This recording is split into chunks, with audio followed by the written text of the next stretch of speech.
কোন নামাজ কত রাকাত? পবিত্র ফজরের নামাজ সুন্নতে মুআক্কাদা 2 রাকাত পড়তে হবে, ফরজ 2 রাকাত পড়তেই হবে। এই হচ্ছে পবিত্র ফজরের নামাজ, মোট 4 রাকাত। অতঃপর পবিত্র জোহরের নামাজ সুন্নতে মুআক্কাদা 4 রাকাত পড়তে হবে, ফরজ 4 রাকাত পড়তেই হবে, সুন্নতে মুআক্কাদা 2 রাকাত পড়তে হবে এবং নফল 2 রাকাত পড়লে সওয়াব, না পড়লে গুনাহ নাই। পবিত্র জোহরের নামাজ সর্বমোট 12 রাকাত। পবিত্র আসরের নামাজ সর্বপ্রথম সুন্নতে জায়েদা 4 রাকাত পড়লে সওয়াব, না পড়লে গুনাহ নাই। পবিত্র আসরের ফরজ নামাজ হচ্ছে মোট 4 রাকাত, পড়তেই হবে এটা। এই হচ্ছে পবিত্র আসরের নামাজ 8 রাকাত। এখন হচ্ছে পবিত্র মাগরিবের নামাজ মোট কত রাকাত?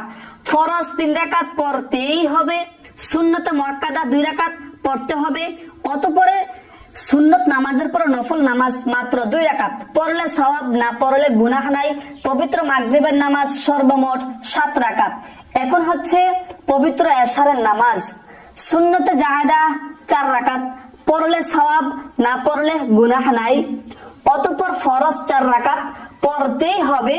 অতঃপর সুন্নতে মুআক্কাদা 2 রাকাত পড়তে হবে এবং বিতর, যেটাকে আমরা বিতরের নামাজ বলি, 3 রাকাত এটা পড়তে হবে। বিতরের নামাজ হচ্ছে ওয়াজিব, ওয়াজিব নামাজ কিন্তু তরক করা যাবে না। অতএব পবিত্র বিতরের নামাজ যেহেতু ওয়াজিব, এই 3 রাকাত নামাজ আমাদের পড়তেই হবে। এই বিতরের নামাজের পর হচ্ছে পবিত্র নফল নামাজ। এই নফল নামাজ যদি মনে চায় পড়তে পারবেন, যদি না মনে চায় না পড়লে কোনো সমস্যা নেই। পবিত্র এশারের নামাজ হচ্ছে মোট 15 রাকাত। দর্শক, এই 5 ওয়াক্ত নামাজ সর্বমোট হচ্ছে মাত্র 46 রাকাত। এই 46 রাকাত নামাজের মধ্যে 17 রাকাত ফরজ পড়তে হবে এবং 12 রাকাত সুন্নত পড়তে হবে। আর বাকি যে 17 রাকাত বাকি রয়েছে সেটা হচ্ছে সুন্নতে জায়েদা ও নফল। পড়লে সওয়াব, না পড়লে গুনাহ নাই।